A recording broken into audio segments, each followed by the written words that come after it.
सब केहू के नमस्कार, सब केहू के प्रणाम। आज वीडियो में अष्टांग हृदय ग्रंथ के चौथा नंबर श्लोक के ऊपर हम चर्चा करे वाला बानी। चौथा नंबर श्लोक स्वास्थ्य की दृष्टि से कितना महत्वपूर्ण बा। इस श्लोक में महर्षि भागवत हम सबन के स्वास्थ्य के प्रति का संदेश देवे के चाहतनी, आज ओकरा ऊपर में हम प्रकाश डाले वाला बानी। ओकरा खातिर हम एगो सूची तैयार के लिए बने, एगो लिस्ट तैयार के लिए बने, लिख करके एकरा के पढ़ के हम आप सबन के बतावे के चाहतानी।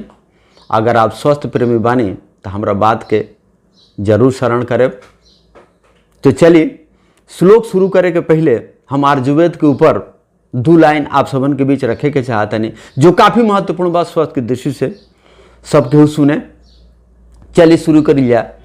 क्या आप जानते हैं कि आयुर्वेद दवा बताने की किताब नहीं है, बल्कि यह जीवन का वह विज्ञान है जो हमें यह सिखाता है, यह बताता है कि कौन सी आदतें हमारे लिए हितकारी है और कौन सी आदतें हमारे लिए अहितकारी है, हानिकारक है। हमने के तो यह जाने नहीं जाए कि आयुर्वेद जो ग्रंथ बा, किताब बा, ओमें सिर्फ जौन बा दवा के ही विवरण बा। तो दवा के साथ साथ में बहुत सारा बात हम आयुर्वेद से सीख पावा नहीं जाए कि हमनी के कौन से आदत जौन बा, हमनी के कौन से आदत हितकारी बा, लाभकारी बा, और कौन सा आदत जौन बा अहितकारी बा, हानिकारक बा स्वास्थ्य की दृष्टि से। ठीक बा।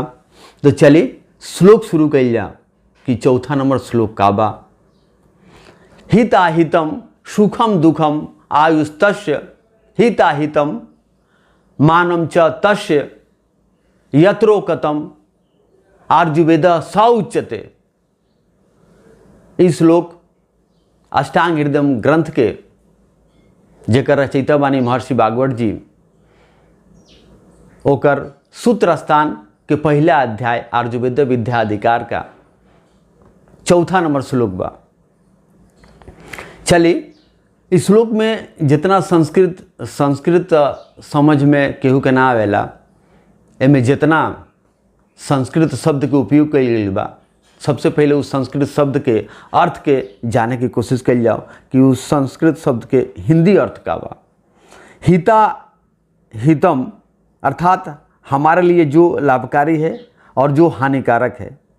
सुख दुखम अर्थात क्या हमें शांति देता है और क्या पीड़ा देता है। आयुस्तस्य हिताहितम, कौन सी आदतें हमारी आयु को बढ़ाती है और कौन सी आदतें हमारी आयु को घटाती है। मानम च तस्य, एक अर्थ बा इसका सही माप और मान। आयुर्वेद सौच्यते, एक अर्थ बा इन्हीं सबका ज्ञान आयुर्वेद में है। अर्थात आयुर्वेद हमें सिर्फ बीमारियों से बचाने के लिए नहीं, बल्कि सही और गलत आदतों का पूरा ज्ञान कराता है।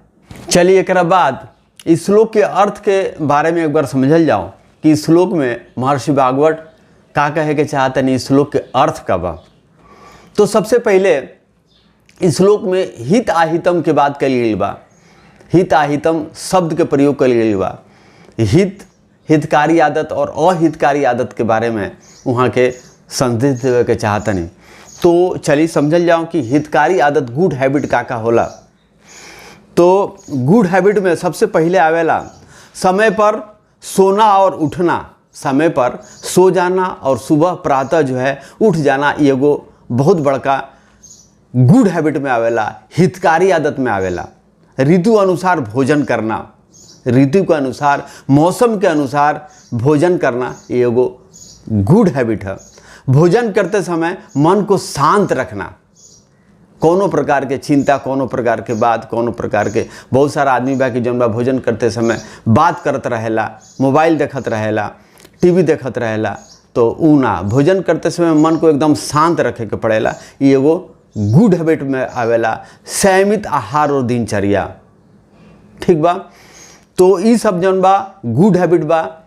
ई हैबिट, ई हितकारी आदत जौन बा हमनी के स्वस्थ रखे में काफ़ी हेल्प करेला, मदद करेला। अब चलिए बैड हैबिट के बारे में एक बार, अहितकारी आदत के बारे में एक बार जाने की कोशिश करिए जाओ कि अहितकारी आदत कौन कौन से होला।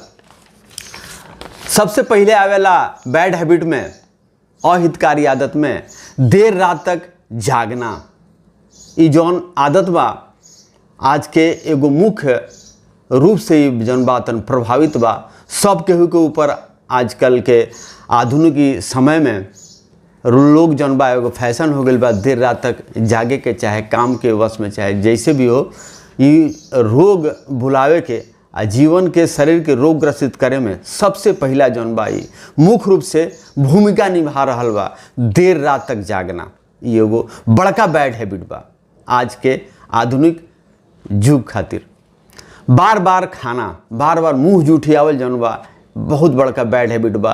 ये रोग ग्रसित करे में सबसे बड़ा भी दूसरा भूमिका निभा रहल बा, बार बार मुँह जुठियावल। और जंक फूड तीसरा नंबर जौन बा जंक फूड लेना, चाउमीन बर्गर पिज़्ज़ा के इस्तेमाल कैल, उपयोग कैल, खाइल, इहो एगो बैड हैबिट में आवेला, अहितकारी आदत में आवेला।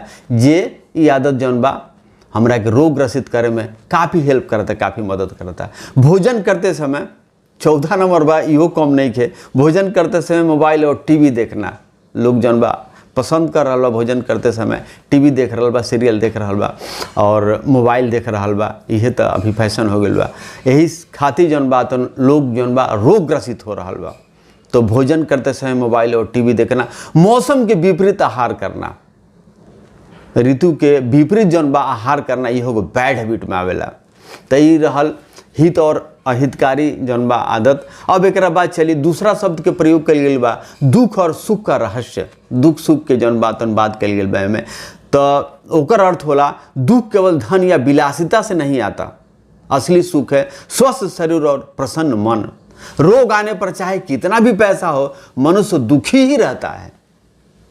ठीक है, तो ये भइल दुख और सुख के रहस्य। अब एक बाद आई आयु के मापन जौन बा, आयु के माप तौल कल गई बा इस श्लोक में। आयुर्वेद कहता है आयु का मतलब सिर्फ लंबा जीवन ही नहीं बल्कि गुणवत्ता वाली आयु चाहिए, यानी ऐसा जीवन जिसमें इंसान निरोगी, सक्रिय, प्रसन्न और अपने दिन को, अपने समय को उपयोगी बना सके। ये होला गुणवत्ता वाली आयु। रोग मुक्त जौन बा होकर के लंबा आयु जीना, ये आयुर्वेद का सिद्धांत है। ये ना कि रोग ग्रसित होकर के लंबा जीवन जीना, ये आयुर्वेद का सिद्धांत ना है। अब एक बाद वीडियो खत्म होने के बाद रउआ एक ही काम करे के बा कि रउआ अपना में एगो सूची बनावे के बा, रउआ लगे कौन हितकारी और कौन अहितकारी आदत बा, माने गुड हैबिट और बैड हैबिट के जौन सूची बा, आदत बा रउआ दिनचर्या में, ओकरा के एक लिस्ट बनाई और सबसे पहले बैड हैबिट के त्यागे के प्रयास करी। यह जौन बा हमार संदेश बा। और अष्टांग हृदय के श्लोक के संदेश यह बा सबके उसे इस श्लोक के लिखे के उन्हा के एक ही कारण बा कि अहितकारी आदत के रउआ जब तक ले एक एक करके ना हटाए तब तक जौन बा रोग मुक्त होकर के ना जिए सके। जीवन के रोग ग्रसित होकर से अगर बचावे के बा तो अहितकारी आदत के धीरे धीरे हटावे के प्रयास करे के बा। तो ये वीडियो आप सभी के कैसन लगल, आप सबन के कैसन लगल, एक बार कमेंट करी। अगर अच्छा लगल हो के तो अपना मित्र लोग के, दोस्त के बीच में जरूर शेयर करी। फिर मिलतानी 5वां नंबर श्लोक के अर्थ के साथ। तब तक आप सबन से हम विदा चाहतानी। आप जहाँ भी रहें स्वस्थ रहें, सब परिवार सकुशल रहें। नमस्कार, धन्यवाद।